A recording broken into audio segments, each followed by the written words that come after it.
আর যারা ফেসবুকে ইন্টারনেটে উল্টাপাল্টা তথ্যগুলো দিয়ে গরম করে ফেলেছেন আমাদের নামে, কয়েকদিন আমিরে জামাতের নামে চলছিল, এখন শুরু হয়েছে আমির হামজার নামে।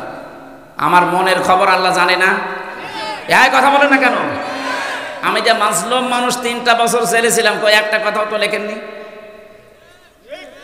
1.5 ঘন্টা কথা বলতে হলে 1-2টা কথা স্লিপ অফ টাং হতেই পারে। আল্লামা সাঈদী সাহেবের হয়েছে, ওনার কথাও তো আপনি দেন 1-1.5 ঘন্টার বক্তব্য দেন, আমি 5টা ভুল বের করে দেব। উনি যেখানে ওয়াকিল হবে সেখানে কদির বলিস, তার তো মুখের থেকে বের হয়ে গেলে ও কথা আবার ভেতরে ঢোকানো যায়। তার কথার ব্যাপারে প্রশ্ন নেই কেন? আমার কথার ব্যাপারে প্রশ্ন আসবে কোন কারণে? আমি কি ফেরেশতা? ভালো কথাগুলো নিতে পারেন না, শুধু একটা স্লিপ হলে ওইটা নিয়ে বড় হেডলাইন করেন আপনি। মানুষ বিশ্বের সুন্দরী মহিলাদের ভেতরে আল্লাহ 4 জনের নাম দিয়েছেন। নবীজি বলেন একজন হচ্ছে হযরতে হাওয়া, এত সুন্দর ছিল হযরত আদম দেখার পরেই তিনি তাকিয়েছেন এবং ধরতে গেছেন। এর ব্যস্ততা ব্যাখ্যা আছে। 2 নম্বরে ছিল জুলাইখা, ওই জামানার বিশ্ব সুন্দরী। 3 নম্বরে হযরত ইব্রাহিম আলাইহিস সালামের বড় স্ত্রী হযরতে সারা রাদিয়াল্লাহু তাআলা আনহা। 4 নম্বরে আমাদের নবীজির মেয়ে ছোটটা ফাতেমাতুজ জোহরা রাদিয়াল্লাহু তাআলা আনহা। এত সুন্দরী ছিল তারা, বিশ্বে এখন যাদের সুন্দরীর তালিকায় নাম আসে, আমি পেপার যুগান্তর পড়ে বলেছিলাম যে দৌড়ে কি না দৌড়ে ফাঁসির নাকি নাম আছে এক মহিলা, এই রশ্মিকা নাকি নাম আছে, এদের যে বলেছিলাম যে এরাও সুন্দরী, এরা বিশ্ব সুন্দরীর তালিকায় আসে। এরা শরীরের মাপজব দিয়ে বিশ্ব সুন্দরী শরীরের কাটিং কুটিং দিয়ে বলে যে এদের চেহারা এত পালিয়েছে, আজও আসেনি। ও কোথায় আসে আল্লাহ জানে। যারা পালিয়ে যায় তারা ফিরে আসে না। সুতরাং এনার কথা শুনে যারা আজস্কানিতে পা দিয়ে দেশটা অশান্ত করার চেষ্টায় আছেন, আপনি থামবেন, জীবনও ফিরে আসবে না। ফিরে আসলে পৃথিবীর ইতিহাস পাল্টিয়ে যাবে। এক কথা বলেন না কেন? পৃথিবীর ইতিহাস পাল্টিয়ে যাবে ফিরে আসলে, আসবে না। এদের বড় বড় মহারথী যখন ফিরে আসে না, ওরা আসবে কি করে? যেন ওদের কথা শুনে যারা লাফাচ্ছেন, লাভ ঝাপ বন্ধ করেন। যারা লাফিয়েছিল দেখেন পেছনের অবস্থা, এমন পেটানো পেটিয়েছে আর্মিতে। গোপালগঞ্জ থেকে ঢাকায় আসবে, বসে আসলে 300 টাকা, দাঁড়িয়ে আসলে 1000 টাকা। সারা দেশে এরকম যদি কেউ পাগলামি করে তাদের অবস্থা এরকমই হবে। কথা বলছেন? হ্যাঁ, ঠিক আছে।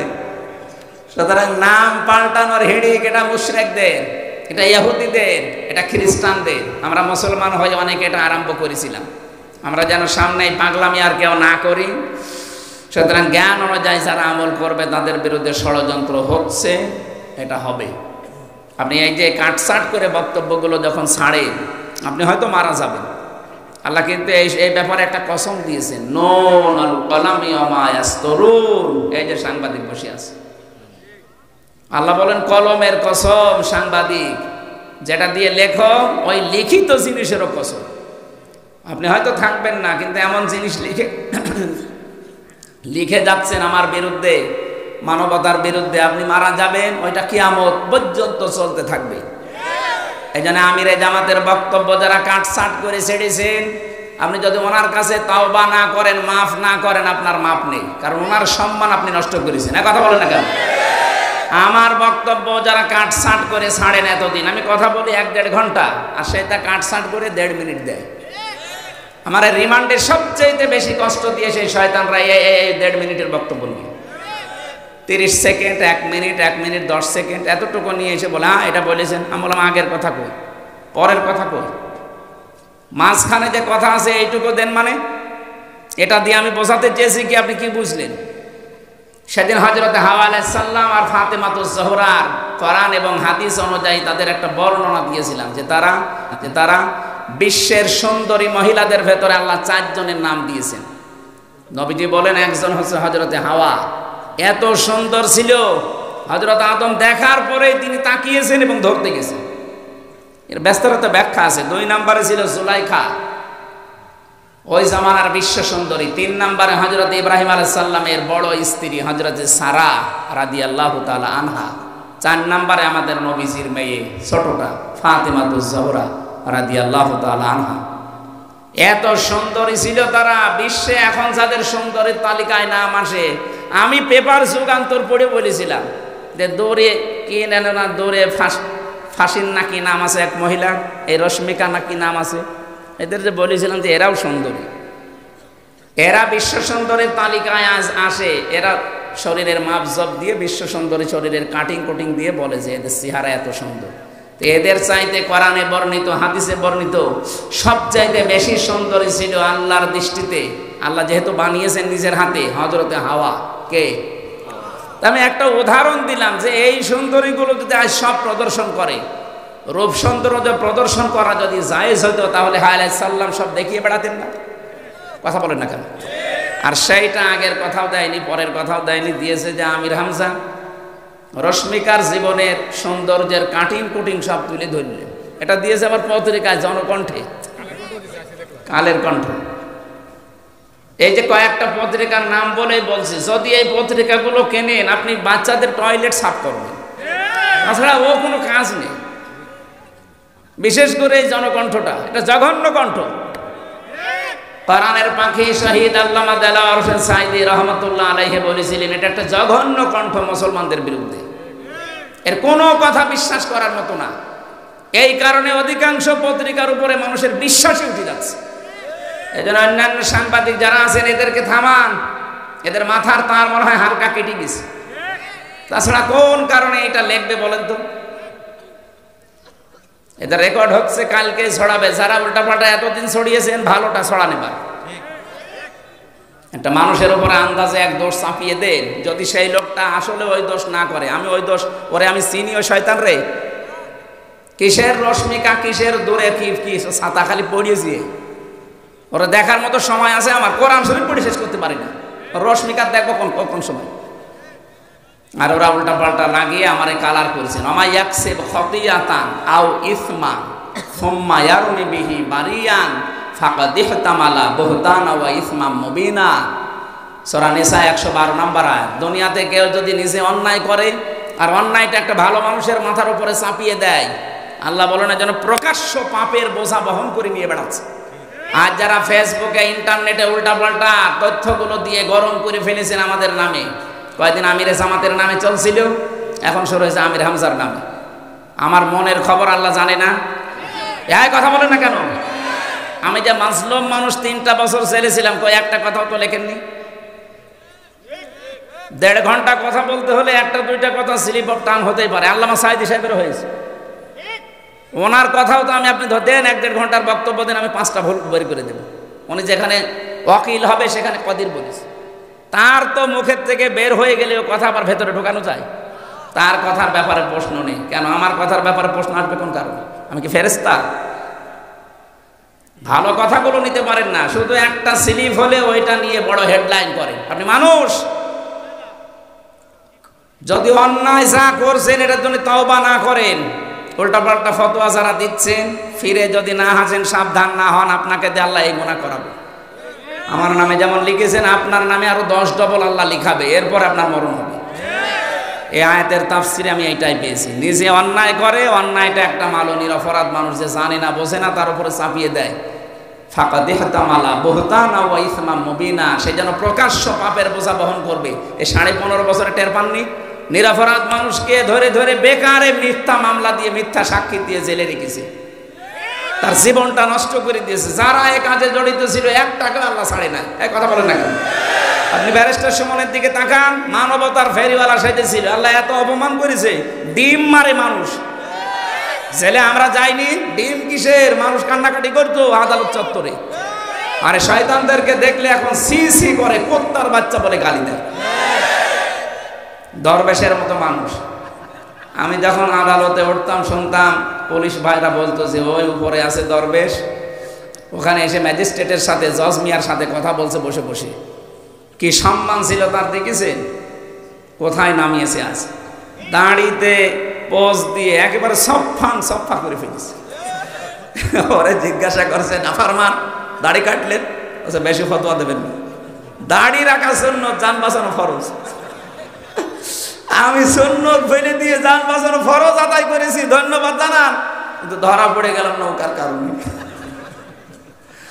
আল্লাহ অপমান করবে যারা মানুষের উপরে বিনা কারণে 15.5 বছর অত্যাচার করেছে। না, আপনাকে আমি একটা বুদ্ধি দিতে পারি, আপনার মাপ আছে।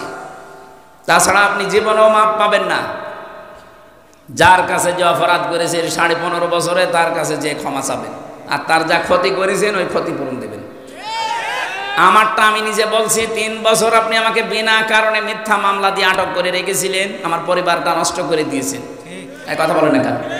আমার বাবার কাছে কমপক্ষে 30 লাখ টাকার উপরে খেয়েছেন। সেদিন আমার মামলার আয়ু কল দেব, হুজুর মাফ করে দিন। মাফ করবো, আগে টাকা ফেরত দিন। টাকা দেবেন না মাফ করে দিন মানে? আমার কষ্টের যা আছে আমি ঠিক আছে মাফ করে দিলাম, কিন্তু টাকা না দিলে আপনার কোনো মাফ নেই। কিসের আস্তাগফিরুল্লাহ পড়েন আপনি? শুধু আমির হামজা একা না, এরকম বহু হামজা ভিকটিম জেলখানা 1,10,000-এর মতো মানুষ আমরা জেল খেটেছি। এ কথা বলেন না কেন? এই মানুষগুলো বিনা কারণে মিথ্যা মামলা দিয়ে, মিথ্যা সাক্ষী দিয়ে তাদের জীবনে 8 বছর, 10 বছর, 14 বছর নষ্ট করে দিয়েছেন।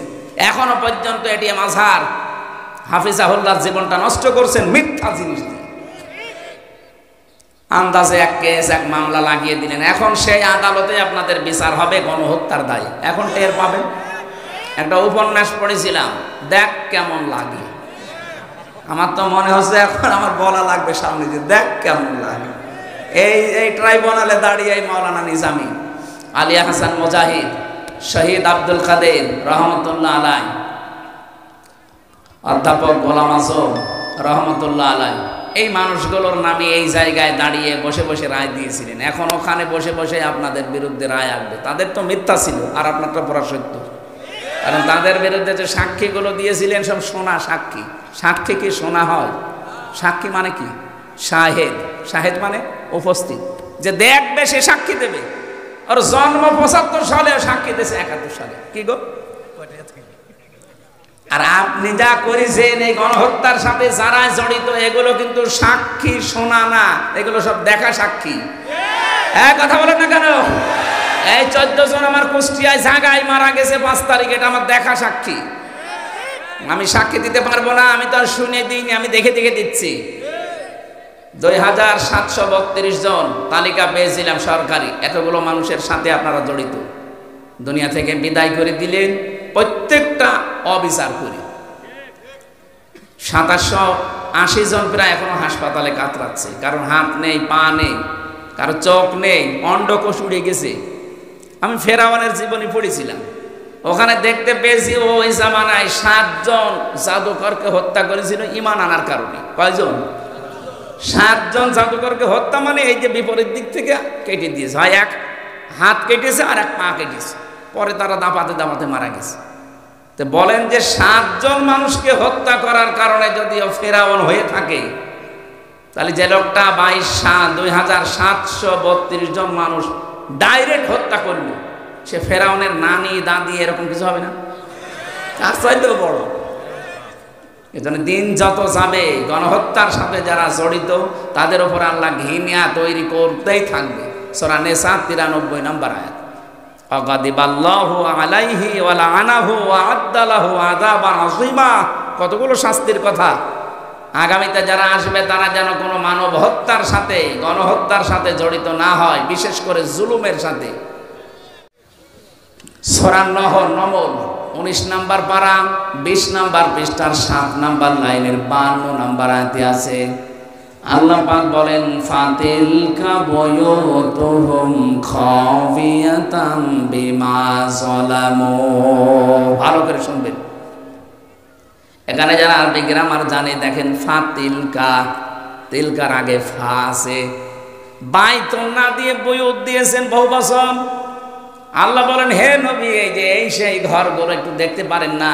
এই সেই ঘরগুলো, আল্লাহ যেন হাত দিয়ে দেখাচ্ছে, এই সেই ঘরগুলো খাবিয়াতান, আমি জনশূন্য করে দিয়েছি, ওজার গৃহ বানিয়ে দিয়েছি, পরিত্যক্ত করে ফেলেছি, বিমা যালামু, তাদের জুলুমের কারণে। আপনি দেখেন 5 তারিখের বিকাল 5টা বাজতে বাজতে এদেশের যত জালেমের ঘর ছিল সবগুলো আল্লাহ মনে হচ্ছে পরিত্যক্ত বানিয়ে দিয়েছে। এর প্রমাণ আমার নিজের কুষ্টিয়ার হানিফের বাড়ি। এই যে 4-5 দিন আগে আমি আসার সময় দেখলাম বাড়িটা এখন টয়লেট হয়ে গেছে। 8-10 জন করে যাচ্ছে, এদিকে ওদিকে মুখ করে, মনে হচ্ছে সবাই একসাথে মেশিন চালাচ্ছে। এত বড় দাপটওয়ালা লোক, তার বাড়ি যদি খবিয়াতান আল্লাহ বানিয়ে দিতে পারে, ওজাড় গৃহ জনশূন্য করে ফেলতে পারে। শুধু একটা না, 630টা থানা বাংলাদেশে, 64টা জেলা, কম বেশি জালেমদের ঘর বাড়ি আল্লাহ ঠিক একই অবস্থা করেছে। এই জন্য বইয়ত দিয়েছেন, একটা ঘরও আল্লাহ রাখে না জালেমদের। কি নাটোরে আছে? ওই তো বলছি যে জালেমদের যে বাড়ি হোক, একটা বাড়িও আল্লাহ রাখে নাই। শ্যামল নাকি নাম বললেন, ওনার বাড়িতে আল্লাহর এক ছোট বান্দাকে মেরে রেখে ফেলা হয়েছিল। তার বাপটা সেদিন আমি দেখলাম দেলাওয়ার ভাইয়ের সাথে দেখা করতে, কি কান্নাকাটি, একটাই ছেলে তার। আপনি মানুষ, মুরব্বী মানুষ দেলাওয়ার সাহেব, কলেজে গিয়েছিলাম দেখা করার জন্য, দেখে আমাকে জড়িয়ে হাও মাও করে কাছে তার ছেলেটার। কারণ কি অপরাধ ছিল, অতটুকু মানুষ কি করতে পারে বলেন তো? মেরে ফেলেছেন এই কারণে যে সে শিবির করতো, শিবির করলেই মেরে ফেলা লাগবে, এটাই যদি আইন হয়। এখন আপনারা নিষিদ্ধ, আপনাদের মেরে ফেললেও কোনো গুনাহ নেই, এই আইনই হোক।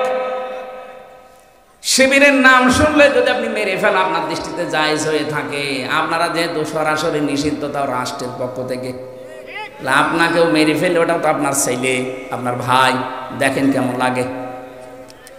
এই অবিচারগুলো আল্লাহ সহ্য করেন, এই জন্য আয়াতের শেষে দিয়েছেন বিমা জলামো। হে নবী, আপনি জানেন না এই ঘরগুলোতে জুলুম হতো? এই সেই শিমুলের ঘর, যেখানে একটা মানুষকে মেরে ফেলে রেখা হয়েছিল কয়েকদিন, কয়দিন, 2 দিন পর্যন্ত লাশটা পড়েছিল। ও নাই জান্নাতে চলে গেছে, কিন্তু এই লাশের সাথে যারা জড়িত একটাও জান্নাত পাবে না, প্রত্যেকটার জন্য জাহান্নাম অবধারিত। ওদের বলে করবো কি, কারণ ওরা জান্নাতও যা মনে করে, জাহান্নামও তা মনে করে। ওদের কি জান্নাত জাহান্নামের কোনো চিন্তা আছে? যেদিন যাবেন সেদিন বুঝবেন যে কেমন লাগে। অমাইয়াকতুল মুমিনাম মুতাআম্মিদাম ফাজাযাউহু জাহান্নাম খালিদান ফিহা। কোন মানুষ যদি কোনো মানুষকে অন্যায়ভাবে হত্যা করে, তার 1 নাম্বার শাস্তি আল্লাহ পুরস্কার দেবেন জাহান্নাম, 2 নাম্বারে সে চিরকাল থাকবে। এরা এই কারণেই সাহস পেয়েছিল, ওরা মনে করতো আমাদের হুজুর আছে, এই হুজুররা আমাদেরকে বোঝায় যে জাহান্নামে যদি যাও অসুবিধা নেই, কয়েকদিন পরে চলে আসবা। কি কথা বলেন এখানে? এইটাই ধারণা দিত এতদিন যে অসুবিধা নেই। লোকে বৈঠা নিয়ে জসিমকে পিটিয়ে মেরে ফেলো, অসুবিধা নেই, যদি ধরা পড়ে যাও নাই কয়দিন থাকবা, দুনিয়ার জেলখানায় বেরিয়ে আসবা। এরকম আখিরাতেরও জেলখানা আছে, আল্লাহর জাহান্নাম, থাকবা 10 বছর পরে আবার আল্লাহ বের করে দেবে। এটা ডাহা মিথ্যা কথা। কে বলেছে আপনাকে? আপনি জেনে শুনে কোনো কবিরা গুনাহ করবেন, শিরিক করবেন, কুফরি করবেন, আপনার তো ঈমানই নেই, আপনাকে নিয়ে আসবে কি করে? ইউরিদুনা আইয়াখরুজু মিনান নার ওয়া মা হুম বিখারিজিনা মিনহা ওয়া লাহুম আযাবুম মুকিম। এটা সূরা মায়দার 37 নম্বর আয়াতে আছে। তারা চাইবে জাহান্নাম থেকে বের হতে, আল্লাহ বলেন না, ওদেরকে আমি আবার ফিরিয়ে দেব। তো কোন বাবা বলেছে আপনাকে 2-3 বছর পরে বের করে নিয়ে আনবে? এই জন্যই তো আপনার বৃদ্ধি কমে না। আপনি যে অনুশোচনা করবেন, অনুতপ্ত হবেন না, আপনার বৃদ্ধি তো কমতে দেখেন আরো বাড়তে আছে। বিশ্বজিৎকে সে যে ছেলেগুলো মেরেছিল আমার সাথে ছিল তারা, এই শাওন এখন রাইটার হয়েছে। আমি দেখেছিলাম এই যে ওর এখন ফাঁসির আসামি ছিল, এখন যাবজ্জীবন 30 বছর জেল খাটা লাগবে, কিন্তু বৃদ্ধি কমেনি। আমি বললাম আপনি এরকম একটা মানুষকে মেরে ফেললেন, ও তো বলেছিল যে ভাই আমি শিবির টিবির না, আমি একটা হিন্দু মানুষ, তারপরও আপনি কব দিলেন। ও বারবার বলেছিল যে ভাই আমি কিসের শিবির, কিসের জামাত, আমি তো মুসলমানই না, আমি একটা হিন্দু, আপনার যদি বিশ্বাস না হয় দেখেন আমি কিন্তু ফুল হাতা। ও বলেছিল, হাতাও বলে না, ও বলেছিল যে আমি ফুল হাতা, আপনাদের মতো আমি হাফ হাতা না, এরপরও ছাড়ি না। অন্যায় করার পরে মানুষ একটু অনুশোচনা করে, এই শয়তানদের ভেতরে অনুশোচনা নেই। এখন এই যে দিনের পর দিন 30 বছর বলেন কম, খেয়ে না খেয়ে এখন থাকা লাগবে, কারণ ওর তো বাইরে সব শেষ, খুলনায় বাড়ি, গরিব মানুষের ছেলে, জীবনটা শেষ করে দিল যাদের কারণে, এখন তাদের গালি দিয়ে লাভ আছে?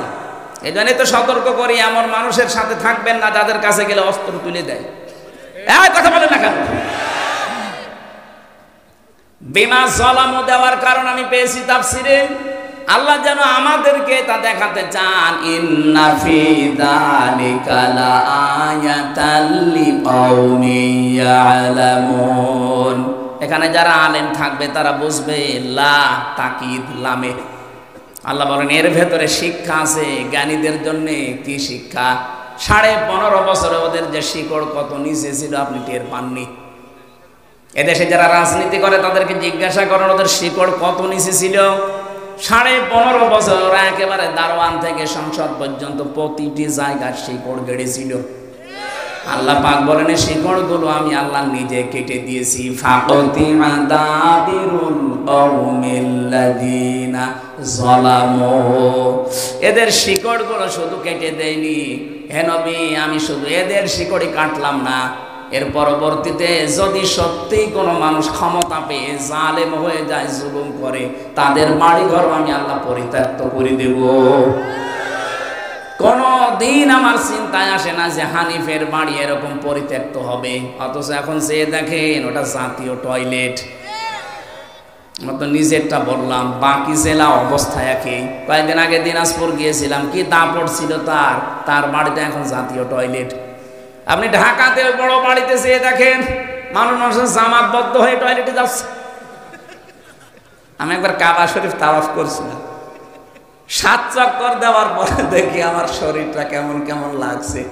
উপরে যে পুলিশকে বললাম, ভাই ইয়া সাদিক তাল কি আমি ফার্মেসি খুঁজতেছি। আমার ভাষা দিয়ে ভাঙা ভাঙা কণ্ঠে বললাম যে ভাই আমার এতক্ষণ ভালোই লাগছিল, হঠাৎ আমার পেটে ব্যথা যন্ত্রণা, এখানে ফার্মেসি নেই। পুলিশ আমারে বলছে হাজি ওর হজ্জা তাই না বিলাদোকা। হাজি দেশ কোথায়? যে তুমি বাংলাদেশ থেকে এসেছি।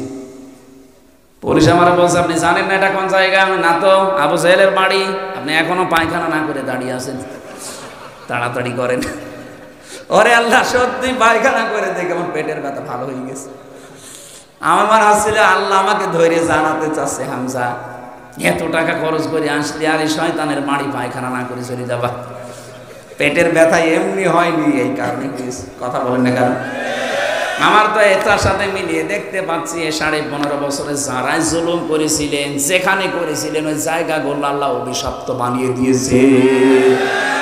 এখন এই দেশের মানুষের বিভিন্ন ব্যথা হবে ওখানে যে কাজ করবে। এই জন্য আমাদের 1 ভাগ মাত্র পড়েছি সূরা নাহাল আয়াত নাম্বার 112। আল্লাহ একটা গ্রামের উদাহরণ দিয়েছেন, এই গ্রামেরই মনে করেন এটা একটা শিবপুর না, মাটি ডালি না কি যেন, গড় মাটি। এই গড় মাটি এই গ্রামের উদাহরণ আল্লাহ আপনাকে শোনাচ্ছেন। এখান থেকে কয়েকটা শিক্ষা আমরা আজকে নিয়ে যেতে চাই। জবান ছেড়ে কোরআনের আয়াত একটু আগে পড়েন, আউযু বিল্লাহি মিনাশ। পাখা নেই ভেতরে, ঘেমে যাচ্ছে তো, থাকলে দেন 2 মিনিট বাতাস দেন, ঠান্ডা হয়ে যাবে না। এটা দিয়ে দেন, অত লাগবে, এটা ভাঁজ করে 2 মিনিট দেন। এই যে কয়জন মিলে দিচ্ছেন? এখানে বসে বসে দিন। হ্যাঁ, বিসমিল্লাহির রহমানির রহিম। وضرب الله مثلا قرية كانت آمنة مطمئنة। সাদাকাল্লাহুল আযীম। এ পর্যন্ত থাক। সূরা নাহাল কোন সূরা জানো? নাহাল মানে মৌমাছি। নাহাল মাছে কি? এ সূরার নামকরণ আল্লাহ কেন করেছেন? আমি শুধু নামকরণটা বলে তাফসিরে যাচ্ছি। আল্লাহ পাক যতগুলো আয়াত দিয়েছেন একটা শব্দে আছে নাহাল। কি আছে? ওয়াহা রাব্বুকা ইলান নাহালি। আল্লাহ বলেন আমি নাহালের প্রতি ওহী করেছিলাম, মৌমাছির প্রতি, আনিত্তাখিদি মিনাল জিবালি বুয়ুতাও ওয়া মিনাশ শাজারি ওয়া মিম্মা ইয়ারিশুন। তোমরা বসবাসের জন্য 3টা জায়গায় বাসা বাঁধবে। একটা মানুষের ঘরের চালে, কার্নিশে, ছাদে, 2 নম্বরে গাছের ডালে, 3 নম্বরে পাহাড়ে। নবী আপনি দেখবেন এই 3টা জায়গা ছাড়া ওরা কোনো জায়গায় বাসা বাঁধে না। মৌমাছিকে আদেশ করেছিলেন আল্লাহ কয়বার? বলেন। একটা আদেশ করেছিলেন মাত্র একবার। কিয়ামত পর্যন্ত তারা এই আদেশ মেনে চলবে, কোনো ব্যত্যয় হবে না। আর আমাদেরকে আল্লাহ আদেশ দিয়েছেন 500, কত? একটা আদেশ আমাদের জীবনে নেই। ওদেরকে একবার মাত্র একটা আদেশ করে যদি কিয়ামত পর্যন্ত ওরা ফলো করতে থাকে, এই জন্য কোনো অশান্তি নেই ওদের। আমাদেরকে আল্লাহ 500 দিয়েছেন ভালোবেসে। যদি 5টাও আমরা এই দেশে আমল করতে পারতাম, এই দেশের যত অশান্তি সব দূর হয়ে যেত। আমরা গ্যারান্টি দিতে পারি, কোরআনে কারিমে যে এখন সংবিধান সংস্কার চলছে, সারা দেশ থেকে অনেকে আওয়াজ তুলছে, আমরাও আওয়াজ তুলতে চাই। 96% মুসলমানের এই দেশে অবশ্যই সংবিধান হওয়া লাগবে আমার আল্লাহর কালামের। কারণ সংবিধান নামে একটা সূরা আল্লাহ কোরআনে দিয়েছেন, সূরা ফুরকান। ফুরকান মানে সংবিধান। ফুরকান মানে কি? ৭৪টা আয়াত আছে, তার ৭৩টা ধারা। বাংলাদেশের সংবিধানে কত শ ধারা আছে, লাগবে না এত ধারা। শুধু ৭৩টা ধারা দিয়ে বাংলার সংবিধান তৈরি করেন কোরআন কেন্দ্রিক। এদেশে যত অপরাধ আছে ৪১ সাল টার্গেট দেওয়া লাগবে না, ৪১ দিনেই দূর হয়ে যাবে। আমরা মৌমাছির চাইতে আল্লাহর কাছে নিকৃষ্ট, কারণ তাদের একবার আদেশে তারা মানে, আর আমরা 500 আদেশ দিয়েছে, তারপর আমাদের খবর নেই। এবার ঐতিহাসিক প্রেক্ষাপট লক্ষ্য করেন। কোন আয়াত থেকে কথা বলতে হলে ওই আয়াতের শানে নজুল বলা লাগে। বিশ্বনবী একবার যাচ্ছিলেন, এই যে আকাশে যেদিন চান আমরা বলি মেরাজে গিয়েছেন, জিবরাইল বলেন আমি তাকে নিয়ে যখন প্রথম আসমান পার হলাম, তখন দেখলাম কালো কালো কি যেন নামতেছে, আর পিপিলিকার মতো কি যেন উঠতেছে কালো কালো। জিবরাইলকে জিজ্ঞাসা করলাম, ইয়া আখি জিবরাইল, হে ভাই জিবরাইল, কালো কালো কি ওঠে আর কি নামে? ফেরেশতা বলে, হে রাসূল, দুনিয়াতে যে অন্যায় করে আপনার উম্মতেরা, এই অন্যায় অপরাধ এই গুনাহগুলো উঠতেছে, আর ওই যে নামে পিপিলিকার মতো ওগুলো ওই গুনার শাস্তি, গজব, আযাব নামতেছে। তাহলে দুনিয়ায় যে ধরনের অপরাধ আমরা করি, এই ধরনের অপরাধের শাস্তি হিসাবে আল্লাহ উপর থেকে আমাদের উপরে পাঠায়। এজন্য আমাদের এখানে সাবধান হওয়া দরকার, এমন কোন গুনাহ আর আঞ্জাম দেব না যে কারণে আল্লাহ আমাদের উপরে আযাব পাঠাতে পারে। এই আয়াতের দলিল আছে তাফসিরে, সূরা রুমের ভেতরে আছে 21 নম্বর পারা 7 নম্বর পৃষ্ঠা 14 নম্বর লাইনে আছে 41 নম্বর আয়াত। যাহারাল ফাসাদু ফিল বাররি ওয়াল বাহার বিমা কাসাবাত আইদিন নাস। আল্লাহ পাক বলেন, জলে স্থলে যে বিপদ আপদ মুসিবত গুলো দেখতে পাও, একটা আযাব গজব আমি পাঠাতে চাই না। এগুলো পাঠাতে চাই এই কারণে, কারণ তোমরা যা কামাই করো এগুলো কামাইয়ের ফসল এইটা। এজন্য গুনাহের কারণে মানুষের ভাগ্য নষ্ট হয়। কি নষ্ট হয় বলেন বলেন? আজ ব্যক্তি থেকে শুরু করে আন্তর্জাতিক পর্যায় পর্যন্ত যে যেখানে আছি, আমাদের গুনার কারণে, অপরাধের কারণে কিন্তু আমাদের ভাগ্য নষ্ট হয়ে যাচ্ছে। হ্যাঁ, সব আযাব যদি আল্লাহ দিত কেউ আমরা টিকতাম না। ওমা আসাবাকুম মিন মুসিবাতিন ফাবিমা কাসাবাত আইদিকুম ওয়া ইয়াফু আন কাসীর। সূরা সূরার 30 নম্বর আয়াতে আছে, তোমরা যা করো যদি সবগুলোর শাস্তি পাঠাতাম, শ্বাস ফেলার সময় পেতে না। অধিকাংশগুলো আমি আল্লাহ মাফ করে দেয়, এই জন্য তোমাদের কিছু মনে হয় না। আমরা বুঝতে পারলাম যে যেই ধরনের অপরাধ করি ওইটা উঠে যায়, ওইটার শাস্তি আল্লাহ আবার ওই রকম করে পাঠায়।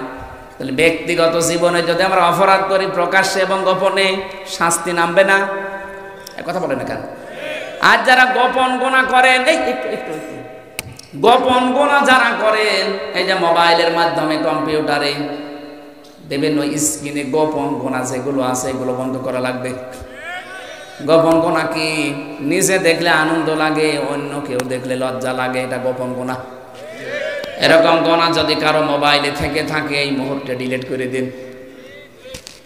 কারা কারা ডিলিট করবেন হাত তোলেন তো। এই হাত নামাচ্ছেন না আবার? দেখে আপনার মোবাইল থেকে কে আছে মোবাইলে, আজকে বাড়ি যাওয়ার আগে ডিলিট করো। নিজে দেখে মজা মারো, আর অন্য দেখলে লজ্জা পাও। এই গুনার কারণে কি শাস্তি নাজিল হবে আপনি জানেন? ওই যে উঠতেছে যত অপরাধ নিজে গোপনে করবেন এটা কিন্তু উঠে যাবে, আবার নামবে পিপিলিকার মতো। এই নামবে না? এক নম্বরে নামবে আপনার চেহারার উজ্জ্বলতা নষ্ট হয়ে যাবে। যতই ফেরেন লাভ দেন আর যতই কিছুদিন চেহারা আর ধরে রাখতে পারবেন না, ভেঙে যাবে। এই জন্য গোপন গোনা বাদ দেওয়ার দরকার আছে না নেই? পারিবারিক জীবনে যে গোনাগুলো হচ্ছে, একজন নেককার স্ত্রী মেয়েরা যারা এসেছেন আপনার একটা ওয়াজি যথেষ্ট। নবীজি বলেন আমি জাহান্নামে সবচাইতে বেশি দেখেছি ওই মেয়েদের যে মেয়েরা কুফরি করে। সাহাবী প্রশ্ন করলেন হুজুর কুফরি করে কি স্বামীর সাথে না আল্লাহর সাথে? নবীজি বলেন স্বামীর সাথে। স্বামীর সাথে কুফরি কি? স্বামীর সাথে কুফরি হচ্ছে এটা, স্বামী সারা জীবন আপনাকে ভরণ পোষণ ঠিক মতোই দিচ্ছে, হঠাৎ একটা কিছু কম পড়ে গেলে আপনি বদনাম করেন, বরদোয়া দেন। দুই নম্বরে তুইনু আলা দীনি যাওজাতিহা, নবীজি বলেন ওইটা নেককার স্ত্রী যে তার স্বামীকে দ্বীনের কাজে, মানবতার কাজে, ইসলামের কাজে বের করে দেয়, সময় দেয়, উৎসাহ দেয়। খাদিজাতুল কুবরাকে আল্লাহ সালাম দিয়েছেন এই একটা কারণে, তিনি তার স্বামীকে আরো উৎসাহ দিতেন মানবতার কাজে, দ্বীনের কাজে, ইসলামের কাজে। যান, আরো ছেড়ে দিলাম, আরো সময় বের করে দিলাম। আর অধিকাংশ মেয়েরা স্বামীকে দ্বীনের কাজে, ইসলামের কাজে, মানবতার কাজে সময় দেওয়া দূরের কথা, ছাড় দেওয়া দূরের কথা, উৎসাহ দূরের কথা, আরো বাধা দেয়। এক কথা বলে না কেন? না, আপনি জান্নাতে যেতে পারবেন না শুধু নামাজ পড়ে রোজা রেখে, শুধু কালো বোরকা পরে জীবনও জান্নাত পাবেন না। ওয়া তুইনু আলা দীনি যাওজাতিহা, স্বামীকে সাহায্য করা লাগবে। আমি কি এটা বানালাম হাদিস? বলেন। যতটুকু বললাম এতটুকু মেনে নেওয়ার তৌফিক আল্লাহ যেন আমাদেরকে দান করেন। যে যে ধরনের অপরাধ আমরা করছি ভুলে যাবেন না যে অপরাধ সম্পর্কে আল্লাহর কোনো ধারণা নেই না, সব উনি দেখতেছেন। ওয়ালা তাহসাবান্নাল্লাহা গাফিলান আম্মা ইয়ামালুজ জালিমুন। আল্লাহ পাক বলেন হে নবী আপনি কি গাফেল মনে করেন, আমাকে অমনোযোগী মনে করেন যে আমি জালেমদের সম্পর্কে কোনো খোঁজ রাখি না? সবচাইতে বেশি খবর আমার কাছে আছে জালেমদের সম্পর্কে। এই জন্য যে যে ধরনের গুনাহ করবে, অপরাধ করবে, শিরিক বেদাত কুফরি করবে, ওটা উঠে যাবে। আর ওইটাই ইনপুট হওয়ার পর আবার আউটপুট হবে। যেন আমরা সাবধান, এমন কোনো গুনায় আঞ্জাম দেব না যেন ওই গুনাহ নাজিল হয়ে আমি ধ্বংস হয়ে যাই। জোরে বলেন নাউজুবিল্লাহ। ওয়ালাউ আন্না আহলাল কুরআ আমানু ওয়াত্তাকাউ লাফাতাহনা আলাইহিম বারাকাতিম মিনাস সামাই ওয়াল আরদ। রব্বুল আলামিন বলেন দেশের লোকেরা, জনপদের লোকেরা, গ্রামের লোকেরা যদি আল্লাহর উপরে সঠিক ঈমান আনার পর এই মানুষগুলো যদি তাকওয়া অবলম্বন করত, আকাশ আর জমিনের সব বরকতের দরজা আমি আল্লাহ তাদের জন্য খুলে দিতাম। জোরে বলেন সুবহানাল্লাহ। আল্লাহ এই দৃশ্য যেন আমাদেরকে সামনে দেখান, এটা দেখার জন্য আমরা আছি। এই দৃশ্য দেখতে হলে ঈমান মজবুত করা লাগবে, তাকওয়া অবলম্বন করা লাগবে সব জায়গায়। আজকের এই মাহফিলটা দিয়েছে ওনারা মাদ্রাসার উদ্দেশ্যে, আর আমার উপর আজকে একটু জুলুমি হয়ে যাচ্ছে। আমার শরীর সময়ের দিকে লক্ষ্য করি। আমরা আগামীতে আবার আসবো, রাতের বেলা একটা মাহফিল নিলে কথা বলবে। মাহফিলের যারা টাকা পয়সা দেওয়ার একটা নিয়ত করে এনেছিলেন, টাকাগুলো বাড়ি নিয়ে বিপদে পড়বে। এই জন্য যারা যাচ্ছে কমিটির, এনাদেরকে আগে দিয়ে দেন, আগে 2-3 মিনিট সময় দিচ্ছি। তাড়াতাড়ি যাও, কেউ যদি যান আপনার খবর আছে। আমার এত কষ্ট দেবেন আর আপনারা চলে যাবেন মানে? হ্যাঁ, ব্যাগ যাদের আছে এদেরকে পাঠিয়ে দিন, কেউ যেন বাদ যাবেন না। হ্যাঁ, আপনার টাকা যদি কোরআনের পেছনে ব্যয় না হয় তো কোথায় ব্যয় করবেন আপনি টাকা পয়সা? হ্যাঁ, আব্দুল হাকিম সাহেব আজকের মাহফিলে এসেছেন, আমাদের এমপি পদপ্রার্থী এই আসনে 3000 দিয়ে গেছে আপনাদের মাদ্রাসায়। আল্লাহ যেন সফলতার স্বর্ণ শিখরে তাকে পৌঁছিয়ে দেন। আল্লাহ আমাদের বেশি হয়ে গেল, আমরা 1 ঘন্টা 10 মিনিট মতো যা বলেছি, আল্লাহ যেন আমাদেরকে আমল করার তৌফিক দেন। আমিন। যারা যা এনেছিলেন, যা আনবেন, অবশ্যই নবীর এই ঘরের দিকে খেয়াল রাখবেন। এটা যেন কিয়ামত পর্যন্ত জারি থাকে, সাদগায়ে জারি আর সওয়াব পাবেন। আল্লাহুম্মা আমিন। লা ইলাহা ইল্লা আনতা সুবহানাকা ইন্নী কুনতু মিনাজ জালিমিন। আল্লাহ তাআলা সারাটা জীবন অপরাধ করেছি আল্লাহ, জীবনটা নষ্ট হয়ে গেছে। আমাদের অপরাধগুলো আল্লাহ তুমি মাফ করে দাও। আজকের এই আলোচনায় যদি সওয়াব কিছু দিয়ে থাকো আমাদের নবীদের রওজায় পৌঁছিয়ে দাও। যারা মাটির নিচে আছে আল্লাহ এদেরকে তুমি জীবনের মতো ক্ষমা করে দাও। মাহফিলের প্রধান অতিথি যুবক মানুষ, আল্লাহ হাজার হাজার ছাত্রের অভিভাবক হয়ে দায়িত্ব পালন করছে। রব্বুল আলামিন তার জীবনটাকে তুমি ইসলামের জন্য কবুল করো। তার মা বাবাকে মাফ করে দাও। আল্লাহ তাআলা তার মা বাবার হায়াত বাড়িয়ে দাও। কিছুদিন আগে তার মা ইন্তেকাল করেছে। মায়ের কবরটা তুমি জান্নাতুল ফেরদাউস বানিয়ে দাও। আল্লাহ তাআলা তোমার ওই বান্দির জীবনের ভালো ভালো কাজগুলো মঞ্জুর করো। মানুষ হিসাবে অন্যায় যদি কিছু করে ওগুলো তুমি নিজ করে ক্ষমা করে দাও। তার বাবা সেই দিন দেখা হয়েছিল। আল্লাহ বাবাকে হায়াতে তাজ্জে বাঁচিয়াতে কল্যাণ নসিব করো। যত অতিথি আজকে এসেছে এখানে সভাপতি সহ সভাপতি সহ যতগুলো অতিথি এসেছে আল্লাহ দেখতে পেয়েছি তোমার নবীর ঘরে মাদ্রাসায় কম বেশি সবাই টাকা পয়সা তারা দান করেছে। তাদের এই টাকা অর্থ সম্পদগুলো কোরআনের জন্য কবুল করে নাও। তাদের মা বাবা আত্মীয় স্বজন যারা কবরে আছে আল্লাহ কবরগুলো জান্নাত বানাও। মা বোনেরা পর্দা আড়ালে বসে আছে খাদিজার মতো আয়েশার মতো তাদেরকেও জীবন দিয়ে দাও। আল্লাহ স্বামী সোহাগিনী বানিয়ে দাও। খাদিজাতুল কুবরাকে তুমি সালাম জানিয়েছো, তার উত্তরাধিকারী হিসাবে এদেরকেও মঞ্জুর করো। এই বড়াই গ্রাম মাটির নিচে যত মানুষ শুয়ে আছে আল্লাহ কোরআনের ইজ্জতে মাফ করে দাও। আমাদের সম্মান প্রেসিডেন্ট সাহেব জনাব আশরাফুল ইসলাম আল্লাহ এসেছেন, তার মা বাবাকেও মাফ করো আল্লাহ। তার জীবনটা তুমি পরিচ্ছন্ন করে দাও। আল্লাহুম্মা গফিরলি ওয়ারহামনি ওয়াহদিনি ওয়াফিনি ওয়ারযুকনি ইয়া রাব্বাল আলামিন। সারাটা জীবন অপরাধ করেছিলাম, ক্ষমা চাওয়ার সময় পাইনি। আল্লাহ মুসাফির অবস্থায় হাজারো মানুষ নিয়ে সত্যি আমরা অনুশোচনা করছি, অনুতপ্ত হয়ে মাপ চাচ্ছি। মেহেরবানি করে জীবনের অপরাধগুলো মাফ করে নেকি বানিয়ে দাও। চর্ম চোখে বড় আশা দেখতে এদেশে তোমার কোরআন দিয়ে চলছে, এটা যেন দেখে মরতে পারি সেই তৌফিক দাও। এমন একটা শহর, এমন একটা গ্রাম, এমন একটা দেশ তুমি বানিয়ে দাও যেখানে নিরাপদ এবং স্বস্তি শান্তির সাথে বাস করা যায় নিশ্চিন্তে। বহির্বিশ্বের যে ষড়যন্ত্রগুলো চলছে আল্লাহ তুমি নস্যাৎ করে দাও। দেশের মাটিতে বসে বসে যারা দেশ নিয়ে ইসলাম নিয়ে ষড়যন্ত্র করে হেদায়েত থাকলে দাও, নয়তো তুমি তাদেরকেও ধ্বংস করো। আলহামদুলিল্লাহি রাব্বিল আলামিন। লা ইলাহা ইল্লাল্লাহু মুহাম্মাদুর রাসূলুল্লাহ। আসসালামু আলাইকুম।